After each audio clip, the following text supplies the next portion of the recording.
నమస్తే welcome to our channel. Telugu Desam party వ్యవస్థాపకులు శ్రీ స్వర్గీయ నందమూరి తారక రామారావు గారు ఈ లోకానికి దూరమై దాదాపు 30 ఏళ్లవుతుంది. ఆయన వర్ధంతి రేపు. మరి ఈ నేపథ్యంలో అమరావతిలో నీరుకొండలో ఆయన విగ్రహం ఏర్పాటు చేస్తామని ప్రకటించినప్పటి నుంచి కూడా విమర్శలు ఎందుకు వస్తున్నాయి, అసలు విషయం ఏంటి తెలుసుకునే ప్రయత్నం చేద్దాం. దీన్ని విశ్లేషించడానికి మనతో పాటుగా ఉన్నారు ప్రముఖ ఆర్థిక, రాజకీయ, సామాజిక విశ్లేషకులు అపసాని రాజేష్ గారు. నమస్తే సార్. నమస్కారం సార్. అటు దేశ రాష్ట్ర రాజకీయాల్లోనే కాదు, రాజకీయాల్లోనే పెను మార్పులు తీసుకొచ్చినటువంటి వ్యక్తి శ్రీ నందమూరి తారక రామారావు గారు. మరి ఆయన విగ్రహం ఏర్పాటు చేస్తాము అమరావతిలో అని ప్రకటించినప్పటి నుంచి కూడా చాలా విమర్శలు వస్తున్నాయి. అసలు విషయం ఏంటి సార్? ఇప్పుడు వాస్తవంగా మీరు ప్రస్తావించినట్టుగానే రేపు అంటే జనవరి 18వ తారీఖు వారి వర్ధంతి. 1996 జనవరి 18 వారు శాశ్వతంగా మన నుంచి దూరం అయ్యారు. వారి కాలం చేసి రేపటికి 30 సంవత్సరాలు పూర్తవుతా ఉంది. ఈ సందర్భంగా గత కొన్నాళ్లుగా ఒక వారం 10 రోజుల నుంచి అమరావతిలో నీరుకొండ గ్రామంలో కొండ మీద ఎన్టీ రామారావు గారి విగ్రహ ఏర్పాటు అంశం వివాదాస్పదం అవుతా ఉంది. దానికి ప్రధాన కారణం ఏంటి అంటే మున్సిపల్ అడ్మినిస్ట్రేషన్ మినిస్టర్ నారాయణ గారు మీడియాలో 1750 కోట్ల రూపాయలతోటి ఎన్టీఆర్ గారి విగ్రహం ఏర్పాటు చేయాలనేది ఒక నిర్ణయం తీసుకున్నాం మేము అని చెప్పని ప్రకటించిన నేపథ్యంలో ఇవాళ మెడికల్ కళాశాలలు నిర్మాణం చేయడానికి ప్రభుత్వం దగ్గర నిధులు లేవు, వాటిని పీపీపీ మోడ్లో నిర్మాణం చేయాలని చెప్పని ఆలోచిస్తున్నారు. మెడికల్ కళాశాలలు ప్రభుత్వ రంగంలో కనుక ఏర్పాటు చేసిన పక్షంలో పేదలకి ఉచితంగా వైద్యం అందుతుంది కదా. మీరు మెడికల్ కళాశాలల విషయంలో ప్రైవేట్ రంగాన్ని ఆశ్రయిస్తూ విగ్రహ నిర్మాణం కోసం 1750 కోట్లు ఖర్చు చేస్తారా అని చెప్పని కొందరు, ఇంకొందరు ఇంకొక అడుగు ముందుకేసి అసలు ఎన్టీ రామారావు కోసం 1750 కోట్లు ఖర్చు చేయాల్సిన నెక్స్ట్ ఏంటి, కావాలి అనుకుంటే మీ తెలుగుదేశం కార్యకర్తలందరూ చందాలు వేసుకొని మీరు ఏర్పాటు చేసుకోండి అని చెప్పని ఇంకొందరైతే ఆయన పుట్టిన సామాజిక వర్గానికి ఆయన పరిమితం చేసి ప్రపంచవ్యాప్తంగా ఉన్న మీ కమ్మ సామాజిక వర్గీయులు మీరు చందాలు వేసుకొని ఆయన విగ్రహం పెట్టుకోండి అని చెప్పని.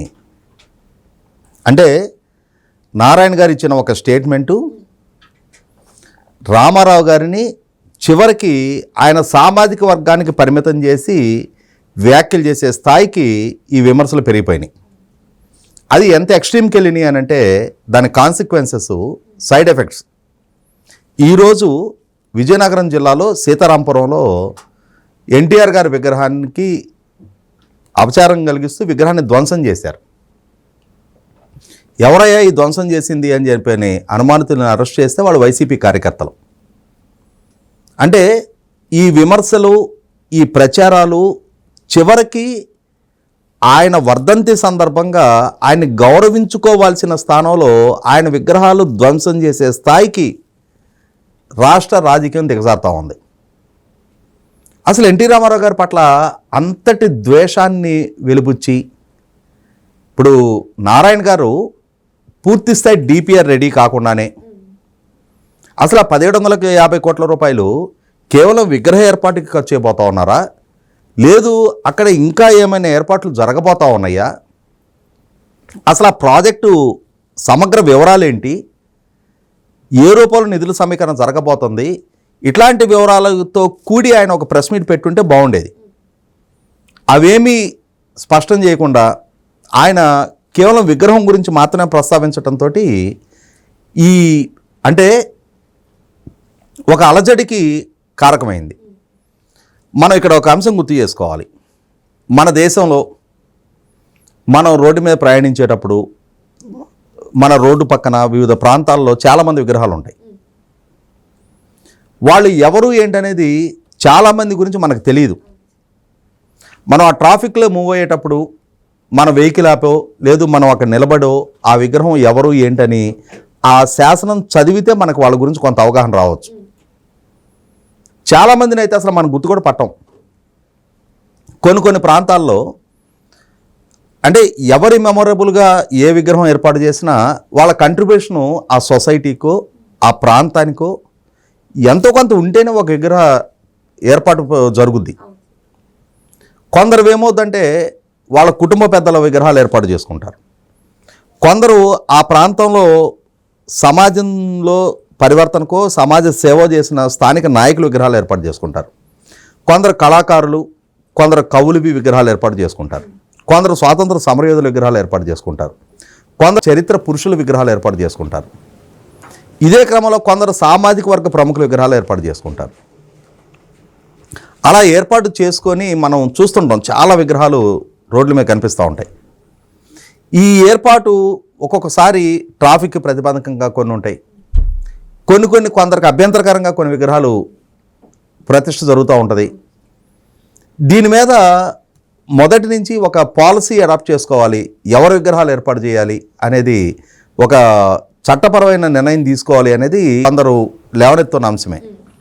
ఈ సందర్భంలో గ్రేట్ బ్రిటన్లో అక్కడ ఎవరి విగ్రహ ఏర్పాటు జరగాలి అన్నా కూడా ఆ వ్యక్తి చనిపోయిన 50 సంవత్సరాల తర్వాత కూడా ఆ వ్యక్తిని సమాజం కనుక గుర్తుంచుకుంటే, గౌరవిస్తుంటే అతని విగ్రహం ఏర్పాటుకు అనుమతిస్తారు అక్కడ. అలా గనక మనం పరిగణలోకి తీసుకుంటే సహజంగా ఏ నాయకుడైనా ఏ వ్యక్తి అయినా ఆ చనిపోయిన కొత్తల్లో కొన్నాళ్ళు ఆ ఎమోషనల్ కనెక్టివిటీ ఉంటుంది. అరే ఇటువంటి వ్యక్తి మన నుంచి దూరం అయ్యాడే అని చెప్పని. ఓ 10 ఏళ్ళు గడిచేటప్పటికి ఇలా ఎమోషనల్గా ఫీల్ అయిన ఆ కుటుంబ సభ్యులే మెల్లమెల్లగా కాలం అన్ని గాయాలు మార్పిస్తుంది. ఆ కుటుంబ సభ్యులే క్రమక్రమంగా మరుపును పడుతూ ఉంటారు. అదే సందర్భంలో సమాజం కూడా కొత్త నీరు పాత నీరుని వాషౌట్ చేసినట్టుగా ఈ కొత్తగా వచ్చే నాయకుల ప్రభావంతో ఈ పాత వాళ్ళ మరుగున పడిపోతూ ఉంటారు. అటువంటి సందర్భాల్లో ఇటువంటి రూల్ కనుక మన దగ్గర కూడా ఇంప్లిమెంట్ చేస్తే డెఫినెట్గా చాలా విగ్రహాలు ప్రతిష్ఠించడానికి కూడా ఆస్కారం ఉండదు. కానీ ఎన్టీ రామారావు గారు వారు కాలం చేసేటప్పటికి 30 సంవత్సరాలు, 30 సంవత్సరాల తర్వాత కూడా వారి స్మృతులు సజీవంగా ఉన్నాయి. ఒక కళాకారుడిగా, ఒక నాయకుడిగా వారి చరిత్ర ఏంటి, వారి కంట్రిబ్యూషన్ ఏంటి అనేది ఈ రోజుకి ఉభయ తెలుగు రాష్ట్రాల్లో ఉన్న అన్ని రాజకీయ పక్షాలు ఏదో ఒక సందర్భంలో వారి గురించి స్మరించుకుంటూనే ఉన్నారు. వారి రాజకీయ ప్రత్యర్థులు కూడా వారిని కీర్తిస్తూనే ఉన్నారు. అటువంటి నాయకుడిని, ఆయన విగ్రహాన్ని వివాదాస్పదం చేసి కించపరిచే వ్యాఖ్యలు చేయాల్సిన నష్టి లేదు. ఒకవేళ ప్రభుత్వం సంకల్పిస్తున్నది మరీ అతిశయోక్తిగా అనిపిస్తే, మరీ పెద్ద విగ్రహం పెడుతున్నారు, మరీ వేల కోట్ల రూపాయలు ఖర్చు పెడుతున్నారు అనిపిస్తే దానికి తగు సూచనలు ఇవ్వచ్చు. దానికోసం రామారావు గారి వ్యక్తిత్వాన్ని, రామారావు గారి స్థాయిని పలచం చేయాల్సిన నష్టి లేదు. ఆయన్ని క్రూరుడని, ఆయన నరమేధం చేశాడు అని చెప్పని, ఆయన దళితులను ఊచకోత కోసాడు అని చెప్పని. ఆయన దళితులను ఊచకోత కోయలా. ఆయన పాలకుడుగా ఉన్నప్పుడు కొన్ని సెలెక్టివ్ ఇన్సిడెంట్స్ జరిగింది వాస్తవం, అది చరిత్రలో రిజిస్టర్ అయి ఉన్నాయి. అవి జరగలేదని ఎవరు డిస్ప్యూట్ చేయలేరు. అవి ఎక్కడ జరిగాయని చెప్పని ఎవరు అనలేదు, ఎందుకంటే చరిత్ర వాటిని తనలో నిక్షిప్తం చేసుకుంది. కొన్ని సంఘటన జరిగింది వాస్తవం. అలా సంఘటనలు జరిగినప్పుడు పాలకుడుగా ఉన్న ఎన్టీ రామారావు గారు ఒకవేళ దోషులుగా తన సామాజిక వర్గీయులు ఉన్నారు అని చెప్పని అక్కడ బాధితుల పక్షాన కాకుండా దోషుల పక్షాన ఆయన నిలబడి వాళ్ళని కాపాడే ప్రయత్నాన్ని కనుక చేశారా లేదా, 100కి 100 పాళ్ళు నాకున్న అనుభవం మేరకు ఆయన ఎప్పుడు దోషుల పక్షాన్ని నిలవల. ఆయన రాజకీయ నేపథ్యం కానీ సినిమా ప్రస్థానం కానీ ఒకసారి గమనించుకుంటే 100కి 100 పాళ్ళు ఆయన రాజకీయాల్లోకి వచ్చిన తీరు, ఆయన రాజకీయాలు కొనసాగించిన తీరు, ఒక సామాజిక విప్లవకారుడిగా ఎన్టీ రామారావు గారిని మనం పరిగణించవచ్చు. అప్పటి వరకు కొనసాగుతూ ఉన్న విధానాలకి భిన్నంగా ఆయన తన పార్టీ ద్వారా అభ్యర్థిత్వాలు ఖరారు చేసే సందర్భంలో కూడా వీళ్ళకి పెద్ద పెద్ద పదవులు చేసిన అనుభవం ఉందా లేదా, వీళ్ళకి కోట్ల రూపాయలు ఖర్చు పెట్టగలిగే స్తోమత ఉందా లేదా, వీళ్ళకి బలమైన రాజకీయ వారసత్వం ఉందా లేదా, ఇవి ఆయన పరిగణలోకి తీసుకోలే. చదువుకున్నారా లేదా, సామాజిక స్పృహ ఉందా లేదా, ప్రజలకు సేవ చేయాలనే బాధ్యత కలిగిన వ్యక్తులు అవునా కాదా, అన్నిటికన్నా ముఖ్యంగా అప్పుడు వరకు అధికారంలో ఉన్న కాంగ్రెస్ పార్టీ నుంచి చాలామంది శాసనసభ్యులు, మంత్రులు ఆయన పార్టీలో చేరతామని ముందుకు వచ్చారు.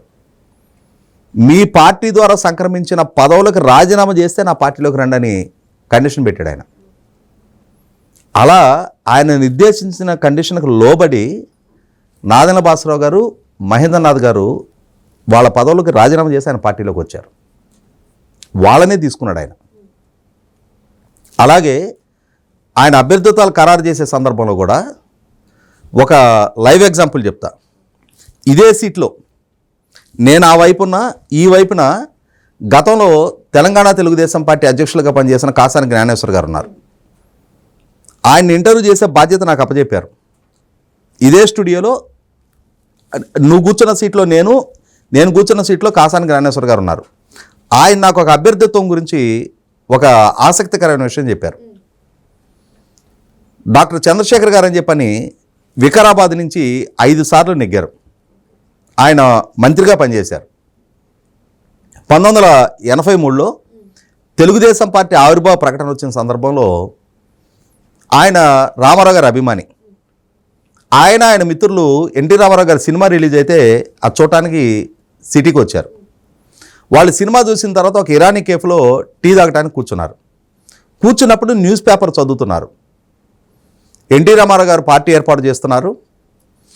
ఆసక్తి కలిగిన, అంటే ఆ పార్టీలో జాయిన్ అయ్యి పోటీ చేయాలి అనే ఆసక్తి కలిగిన యంగ్స్టర్సు మీ వివరాలతోటి అప్లికేషన్ పెట్టుకోమని చెప్పని పేపర్లో ప్రకటన చూసి అబిడ్స్ ఎన్టీ రామారావు గారు ఇంటి వరకు వెళ్ళి, చంద్రశేఖర్ గారు, నేను సోన్సో వెటర్నరీ డాక్టరు, సోన్సో క్యాస్టు, మాది పలానా నియోజకవర్గం, నాకు పోటీ చేయడానికి ఆసక్తి ఉంది అని చెప్పని ఒక వైట్ పేపర్ మీద రాసి అక్కడ డ్రాప్ బాక్స్లో పడేసి వచ్చారు.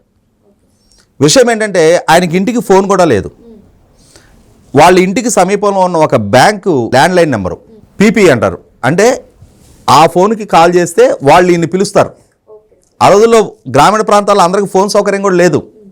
పైగా అది రిజర్వ్డ్ కాన్స్టిట్యున్సీ, ఆయన దళిత సామాజిక వర్గీయుడు. ఆ వివరాలు ఆ డ్రాప్ బాక్స్లో వేసి వెళ్ళారు.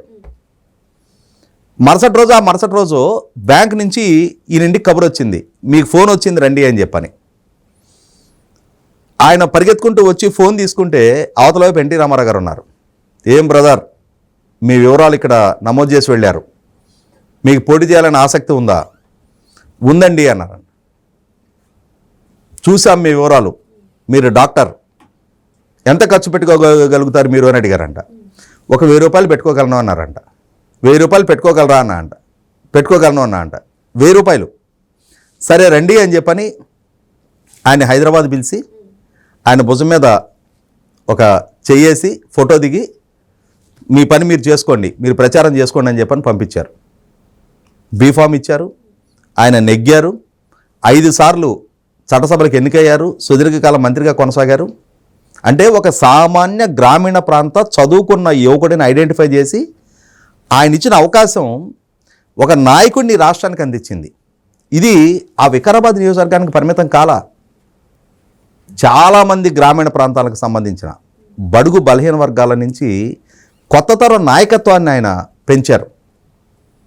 ఆయన 1983లో రాష్ట్ర ముఖ్యమంత్రిగా పదవి బాధ్యతలు చేపట్టిన తర్వాత first time in the history of state ఒక దళితుడైన మహేంద్రనాథ్ గారిని ఆర్థిక శాఖ మంత్రిగా బాధ్యతలు అప్పచెప్పారు.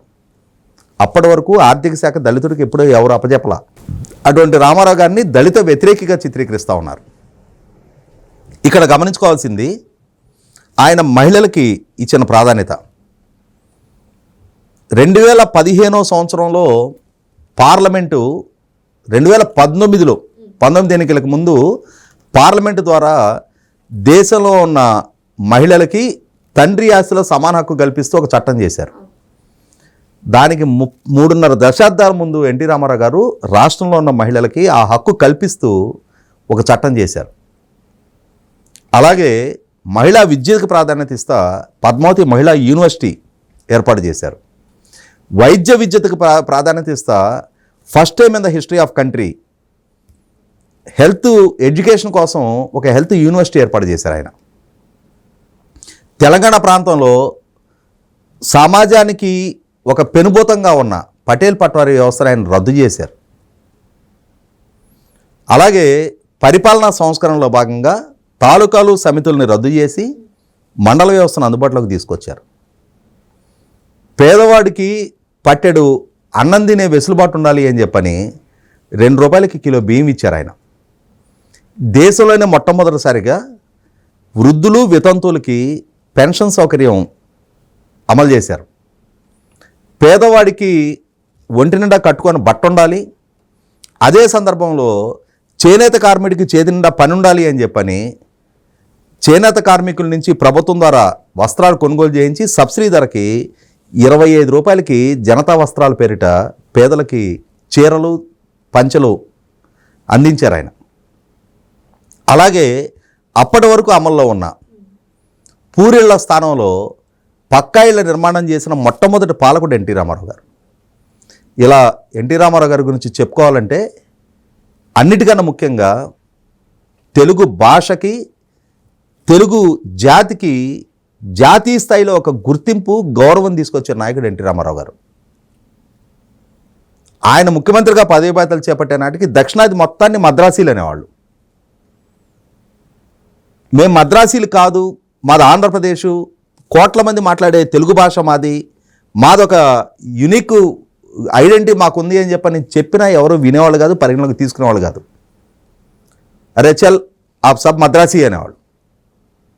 అటువంటి స్థితి నుంచి ఎన్టీ రామారావు గారు ముఖ్యమంత్రిగా బాధ్యతలు చేపట్టిన తర్వాత రాజకీయ చైతన్యం ప్రజలకు తీసుకొచ్చారు, ప్రభుత్వాన్ని పాలనని ప్రజలకు చేరువ చేశారు, చదువు అవసరాన్ని ఆవశ్యకతని ప్రజలకు తెలియజెప్పారు. అన్నిటికన్నా ముఖ్యంగా నేటి బాలలని రేపటి పౌరులుగా తీర్చిదిద్దే ఉపాధ్యాయ నియామకాల్లో రాజకీయ ప్రమేయం ఉండకూడదు అని చెప్పని కౌన్సిలింగ్ వ్యవస్థని అందుబాటులోకి తీసుకొచ్చారు. డిఎస్సి వ్యవస్థని అందుబాటులోకి తీసుకొచ్చిన మొట్టమొదటి పాలకుడు కౌన్సిలింగ్ వ్యవస్థ చంద్రబాబు నాయుడు గారు తీసుకొచ్చారు. డిఎస్సి ద్వారా ఉపాధ్యాయ నియామకాలు జరగాలి, ఎటువంటి రాజకీయ ప్రమేయం ఉండటానికి వీల్లేదని చెప్పని డిఎస్సి విధానాన్ని అందుబాటులోకి తీసుకొచ్చింది ఎన్టీ రామారావు గారు. ఒక సామాజిక విప్లవకారుడైన, పాలనాపరమైన పెను సంస్కరణలకి ఆద్యుడైన, బలహీన వర్గాలకి స్థానిక సంస్థల్లో రిజర్వేషన్ సౌకర్యం కల్పించిన మొట్టమొదటి పాలకుడు ఎన్టీ రామారావు గారు. అటువంటి సామాజిక విప్లవకారుణ్ణి ఆయన కులానికి పరిమితం చేస్తారా? 1989 ఎన్నికల్లో 83, 85 అసెంబ్లీ ఎన్నికల్లో, 84 పార్లమెంట్ ఎన్నికల్లో ఆయన అప్రతిహత విజయాన్ని అడ్డుకోవటం కోసం నాటి కాంగ్రెస్ పార్టీ ఆనాడు ఆయన్ని ఒక కులానికి పరిమితం చేసే కుయుక్తులకి తెరలేపితే, అదే ఆంధ్రప్రదేశ్ ప్రజలు ఆ ఎన్నికల్లో ఆయన ఓడించిన తర్వాత ఆయన లేని లోటుని గమనించి 1994 ఎన్నికల్లో అదే కాంగ్రెస్ పార్టీకి ప్రతిపక్ష హోదా కూడా దక్కని స్థితికి పరిమితం చేసి అప్రతిహత విజయం ఆయన కట్టబెట్టారు. జాతీయ స్థాయిలో కూడా కాంగ్రెస్కు వ్యతిరేకంగా నేషనల్ ఫ్రంట్ ద్వారా ఒక బలమైన ప్రతిపక్షాన్ని నిర్మించిన నాయకుడు ఎన్టీ రామారావు గారు. అటువంటి ఆయన్ని కులానికి పరిమితం చేయటం ఏంటి? ఆయన విగ్రహాలని వివాదాస్పదం చేయటం ఏంటి? ఇవాళ గుజరాత్లో సర్దార్ వల్లభాయ్ పటేల్ విగ్రహ ఏర్పాటు జరిగింది. 3,500 కోట్ల రూపాయలతోటి ఆ విగ్రహ ప్రతిష్ఠ జరిగింది. ఆ విగ్రహ ప్రతిష్ఠ ద్వారా 400 కోట్ల రూపాయలు టూరిజం డిపార్ట్మెంట్ ద్వారా ఆదాయం సమకూరింది. అక్కడ స్టాచ్యూ ఆఫ్ యూనిటీ అని చెప్పని దేశాన్ని వందలాది సంస్థానాలుగా ఉన్న స్థితి నుంచి ఇవాళ ఉన్న ఈ భారతదేశం అనే ఒక షేప్కి తీసుకొచ్చిన గొప్ప నాయకుడిగా స్టాచ్యూ ఆఫ్ యూనిటీ అని చెప్పని సర్దార్ వల్లభాయ్ పటేల్ గారిని గుర్తు చేసుకుంటూ ఒక విగ్రహ ఏర్పాటు అక్కడ చేశారు. అదే సందర్భంలో ఎన్టీ రామారావు గారిది 1750 కోట్లు అన్నారు. ఆ 1750 కోట్లతోటి ఏమేమి ఏర్పాటు చేయబోతా ఉన్నారు? ఇక్కడ గమనించుకోవాల్సింది, నీరుకొండలో ఎన్టీఆర్ విగ్రహ ఏర్పాటు అనేది ఈ రోజుకి వచ్చిన ప్రతిపాదన కాదు. 2014-19 మధ్య అమరావతి మాస్టర్ ప్లాన్ రూపకల్పన జరిగిన నాడే అమరావతిలో అంబేద్కర్ గారిది 125 అడుగుల విగ్రహ ఏర్పాటు జరగాలి అని చెప్పని 15 ఎకరాలు అమరావతి ప్రాంతంలో అంబేద్కర్ స్మృతివనం పేరిట అమరావతిలో అంబేద్కర్ గారి విగ్రహ ఏర్పాటు కోసం కేటాయింపు చేశారు. ఆ స్మృతివనాన్ని ధ్వంసం చేస్తూ జగన్మోహన్ రెడ్డి పాలన చేపట్టిన తర్వాత అక్కడ ఉన్న కొన్ని విగ్రహాలను మాయం చేశారు. ఆయన అమరావతి నుంచి ఆ విగ్రహాన్ని విజయవాడకు షిఫ్ట్ చేసి విజయవాడ పీడబ్ల్యూడి గ్రౌండ్స్లో అంబేద్కర్ గారి విగ్రహ ఏర్పాటు జగన్మోహన్ రెడ్డి తీసుకున్నాడు. అంటే చంద్రబాబు నాయుడు గారు సంకల్పించారు కాబట్టి దాన్ని నేను మార్పు చెయ్యాలి అని చెప్పని. అదే సందర్భంలో నీరుకొండ కొండ మీద ఎన్టీ రామారావు గారి విగ్రహ ఏర్పాటు ప్రతిపాదన కూడా ఆనాటిదే. అదే సందర్భంలో పొట్టి శ్రీరాములు గారి విగ్రహ ఏర్పాటు, వారి స్మృతివనం పేరిట కూడా కొన్ని ఎకరాలు భూమి కేటాయింపు చేశారు. 58 అడుగుల పొట్టి శ్రీరాములు గారి రాష్ట్ర ఏర్పాటు కోసం